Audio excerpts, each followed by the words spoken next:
오늘 말씀을 함께 읽겠습니다. 제14장. 사랑을 추구하며 신령한 것들을 사모하되 특별히 예언을 하려고 하라. 방언을 말하는 자는 사람에게 하지 아니하고 하나님께 하나니 이는 알아듣는 자가 없고 영으로 비밀을 말함이라. 그러나 예언하는 자는 사람에게 말하여 덕을 세우며 권면하며 위로하는 것이요 방언을 말하는 자는 자기의 덕을 세우고 예언하는 자는 교회의 덕을 세우나니 나는 너희가 다 방언 말하기를 원하나 특별히 예언하기를 원하노라. 만일 방언을 말하는 자가 통역하여 교회의 덕을 세우지 아니하면 예언하는 자만 못하니라. 그런즉 형제들아, 내가 너희에게 나아가서 방언으로 말하고 계시나 지식이나 예언이나 가르치는 것으로 말하지 아니하면 너희에게 무엇이 유익하리요? 혹 필이나 검은고와 같이 생명 없는 것이 소리를 낼 때 그 음의 분별을 나타내지 아니하면 필이 부는 것인지 검은고 타는 것인지 어찌 알게 되리요? 만일 나팔이 분명하지 못한 소리를 내면 누가 전투를 준비하리요? 이와 같이 너희도 혀로서 알아듣기 쉬운 말을 하지 아니하면 그 말하는 것을 어찌 알리요? 이는 허공에다 말하는 것이라. 이같이 세상의 소리의 종류가 많으나 뜻없는 소리는 없나니 그러므로 내가 그 소리의 뜻을 알지 못하면 내가 말하는 자에게 외국인이 되고 말하는 자도 내게 외국인이 되리니 그러므로 너희도 영적인 것을 사모하는 자인즉 교회의 덕을 세우기 위하여 그것이 풍성하기를 구하라.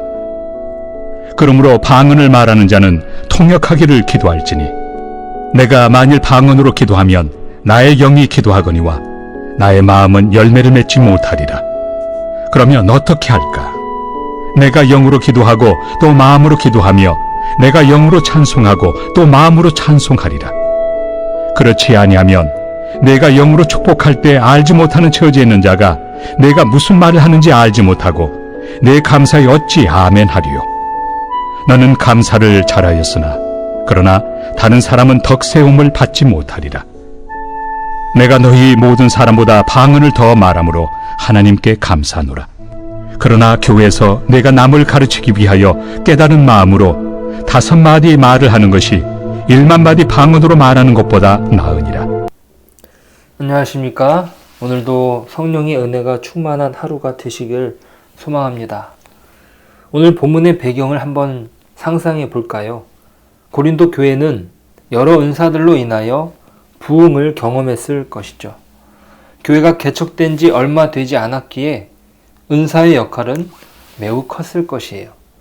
병 고치는 은사를 통하여 많은 이들이 병이 낫고 하나님의 신비한 능력이 일어나는 믿음도 소유하여 놀라운 능력의 역사가 일어났죠. 방언은 어떻습니까? 하나님께서 주시는 신비한 언어로 기도가 막히지 않으니 얼마나 기뻤겠습니까? 여러 은사들이 나타나는 것은 하나님의 역사가 아닐 수 없죠. 그런데 오늘 바울 사도가 오늘 본문을 기록한 이유는 무엇일까요? 그것은 아마도 자신이 받은 은사를 사람들 사이에서 자랑처럼 여겼기 때문이 아닐까 생각합니다. 바울 사도가 은사들을 말씀하시면서 들었던 핵심은 무엇입니까? 네, 1절에서 기록하는 것처럼 사랑이 중심이 되어야 한다는 것이에요. 1절 말씀을 읽어보실까요? 사랑을 추구하며 신령한 것들을 사모하되 특별히 예언을 하려고 하라. 바울 사도는 사랑을 추구하며 신령한 것을 사모하라고 합니다. 신령한 것을 바울 사도가 금하는 것이 아니에요. 신령한 은사는 교회를 더욱 풍성하게 만들죠. 그것이 교회를 더욱 부흥하게 만들었으니까요. 문제는 교회가 무분별한 은사로 인하여 어지러워졌다는 것이에요. 방언이 좋지만 그것을 분별 없이 자기가 좋다고 사용한다면 그것은 교회의 덕을 세우지 못한다는 것이에요.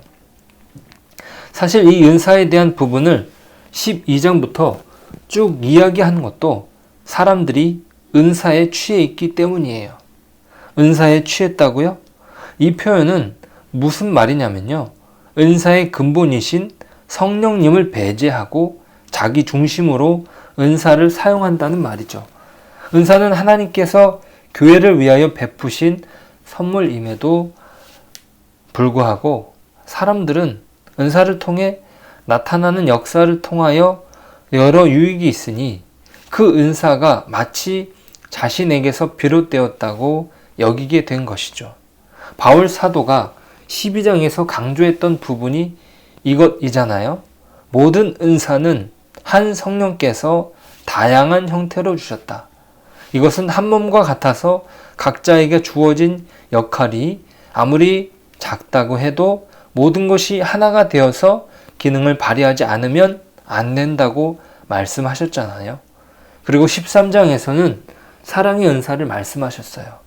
이 사랑의 은사는 다른 어떤 은사보다 큰 은사이니 이 은사를 사모하라고 했지요. 이 사랑의 은사를 중심으로 신령한 것을 추구하라는 이야기를 꺼냅니다. 요는 방언이 자신의 자랑으로 치우칠 수 있다는 것이에요. 사랑은 자랑하지 아니하며 교만하지 아니하며 무례히 행하지 아니하며 자기의 유익을 구하지 아니한다고 하지 않습니까? 13장 4절과 5절에서 바울 사도가 기록해요. 사랑의 은사를 중심으로 신령한 은사가 어떻게 발휘되어야 하는가를 말씀하고 있어요. 사람은 조금이라도 칭찬해주면 마치 자신이 대단한 존재인 것처럼 착각할 때가 있어요. 이것은 저도 예외가 아니에요. 조금만 칭찬해주면 내가 잘나서 그런 것인가? 이렇게 착각해요. 저도요. 오늘 본문의 배경은 아마도 자신의 은사를 통하여 자기 자랑으로 방언을 하려고 한 신자들을 향한 것이 아닐까 생각합니다. 고린도 교회는 개척된 지 얼마 되지 않았기에 신령한 은사들의 발현으로 말미암아 하나님의 역사를 크게 보았을 것이에요. 그런데 문제는 사람들 사이에서 벌어진 것이죠. 왜 하나님께서 은사를 주셨는지 헷갈리기 시작한 것이죠. 자신이 대단해서 주신 것이라고 여기고 공적인 자리에서도 자신의 방언을 통하여 기도하는 것을 고집한 것이에요. 나는 이런 사람이다 드러내는 것이죠. 분명 방언은 지극히 개인적인 신앙 영역이거든요. 자신과 하나님 사이의 비밀스러운 대화는 1시간이고 2시간이고 계속 될 수 있어요. 오늘 본문의 마지막 구절의 1만 마디의 방언이 그런 것이에요. 공적인 자리에서도 자신의 신앙을 자랑이라도 하듯 1만 마디의 방언을 늘어놓는 것이죠. 그런데 교회가 연수가 적다 보니 이것을 제어하기가 쉽지 않은 것이에요. 왜냐하면 저 사람의 방언이 하나님께서 주시는 언어이지 않습니까? 그러니 제지하는 것은 조심스러운 것이죠. 이에 바울 사도가 펜을 든 것이에요. 우리는 조심해야 해요. 우리의 신앙이 교회적인 덕을 세우는 것인가 살펴야 한다는 것이에요. 아무리 하나님께서 베푸신 은사라 할지라도 말이에요. 그것은 우리의 신앙이 균형을 찾아야 한다는 말과 동일해요. 오늘 바울 사도는 그 균형을 개인과 교회 그리고 영과 이성을 말합니다. 개인과 교회에 있어서 방언의 역할은 자신의 덕을 세우는 것이라고 4절에서 말씀합니다. 방언을 말하는 자는 자기의 덕을 세우고 예언하는 자는 교회의 덕을 세우나니. 이 말씀은 단순히 방언과 예언의 우위를 다루는 것이 아니라 그 역할을 말하는 것이에요. 우리는 사실 교회적인 신앙 이전에 개인적인 신앙이 바르게 세워져야 합니다. 어떠한 사람도 개인적인 신앙 없이 교회적으로 바르게 세워질 수 없으니까요. 그런데 이것이 균형 없이 자신의 개인 신앙을 앞세워 공동체를 흔든다면 이것은 아주 문제가 되는 것이죠. 이것을 분별하지 못하면 자기 교만이 되고 자기 기만이 되고 말지요. 방언을 아무 뜻도 모르는 가운데 한다면 그것은 바울 사도가 비유로 든 것처럼 시끄러운 소리일 뿐입니다. 아무리 악기가 있다 손치더라도 그 음의 분별이 나타나지 않으면 누구도 그 악기의 소리를 분별하지 못할 것이에요. 7절이 이렇게 말씀하지요. 혹 필이나 검은고와 같이 생명 없는 것이 소리를 낼 때에 그 음의 분별을 나타내지 아니하면 필이 부는 것인지 검은고 타는 것인지 어찌 알게 되리요. 이것이 전쟁의 상황이라면 더욱 심각합니다. 누구도 전쟁을 알리는 나팔 소리를 분명히 듣지 못하면 그 전쟁에서 지게 마련이니까요. 분명 사도는 우리 신앙의 상황이 전투적인 면이 있기에 이런 예를 든 것이겠죠. 우리가 분별하지 못하면 우리는 무너지고 말아요. 그 싸움에서 진다는 말이에요. 사단의 공격에 무너지고 말 거예요. 그 틈은 하나님께서 주신 은사로 말미암는다니 참 안타까운 일이죠. 저는 이것이 하나님과 우리 사이의 협력이라고 생각해요. 하나님께서 은사를 주신 것에 대하여 우리는 그 은사를 활용함에 있어서 우리의 능동적인 태도가 필요하다는 것이에요. 단순히 하나님께서 주셨다고 그것 자체로 그 사람이 절대화되는 것이 아니에요. 그 사람은 보다 균형적인 감각으로 그 은사를 활용해야 해요. 그것은 단순히 영적인 것뿐만 아니라 이성적인 감각도 무시하지 말아야 한다는 것이죠. 오늘 본문에서는 영과 마음으로 대비되었지만 이 마음이라는 것이 바로 이성의 영역이거든요. 우리가 이해할 수 있는 말을 통하여 교회를 세워가는 것을 말하는 것이에요. 바른말 성경과 공동 번역 성경에서는 이 마음을 이성으로 번역한 이유가 있습니다. 우리의 신앙은 단순히 영적인 것만 있는 것이 아니에요. 우리에게 허락하신 이성에 있어서도 그 이성적인 수단을 통해서도 하나님께서 전도의 문을 여시거든요. 갓 교회에 들어온 사람들이 이 신앙 좋은 사람의 방언을 통해 처음에는 호기심으로 다가올 수 있겠지만 그것을 계속해서 알아듣지 못하는데 이야기한다면 언젠가 질리고 말 거예요. 오늘날도 마찬가지죠. 비그리스도인들이 가장 이해하기 어려운 영역이 방언이라는 것이 우리는 주지해야 될 부분이라 생각합니다. 바울 사도도 방언을 선물로 받고 그들에게 이야기할 수 있음에 감사하고 있어요. 방언을 무시하는 것이 아니에요.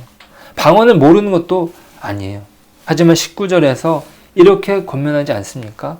그러나 교회에서 내가 남을 가르치기 위하여 깨달은 마음으로 5마디 말을 하는 것이 1만마디 방언으로 말하는 것보다 나으니라. 5마디와 1만마디. 얼마나 큰 대조입니까? 말을 줄이고 자신이 이해한 자신의 언어로 5마디가 교회를 세우고 균형을 찾게 한다는 것이에요. 그것은 사랑을 추구하는 관점에서 비롯되는 것이죠. 오늘 이 말씀 앞에 우리가 서기를 원합니다. 내가 자랑하려는 신앙적인 간증은 무엇입니까? 그것이 나를 드러내려고 한다면 차라리 말하지 않는 것이 나을지도 모릅니다. 오히려 말을 줄이고 5마디로 교회를 세우는 것이 나을지도 몰라요. 오늘 바울 사도가 말씀하시는 대로 사랑을 추구하며 신앙의 균형을 찾아 교회를 세우는 저와 여러분 되시길 축복합니다. 기도하겠습니다. 하나님, 우리가 1만마디의 방언마다 보다 5마디의 교회를 세우는 말을 할 수 있도록 도와주시옵소서. 우리는 어리석어서 방언이 하나님께서 주셨기에 그것을 내 것인 양 1만마디가 넘게 말할 때가 많습니다. 하나님, 우리를 불쌍히 여겨주셔서 하나님의 뜻 안에서 우리의 신앙이 균형을 찾을 수 있도록 도와주십시오. 우리 개인의 신앙과 또 교회적인 신앙의 균형을 찾아 사랑을 추구하는 저희들이 되기를 소원합니다. 더욱 큰 은사를 사모하라 했습니다. 그 큰 은사인 사랑 안에서 우리의 은사를 사용할 수 있도록 또 우리의 은사를 활용할 수 있도록 도와주옵소서. 그리하여 하나님께서 예수님의 피값으로 세우신 교회를 세워가는 저희들 되게 하여 주옵소서. 예수님의 이름으로 기도드립니다. 아멘.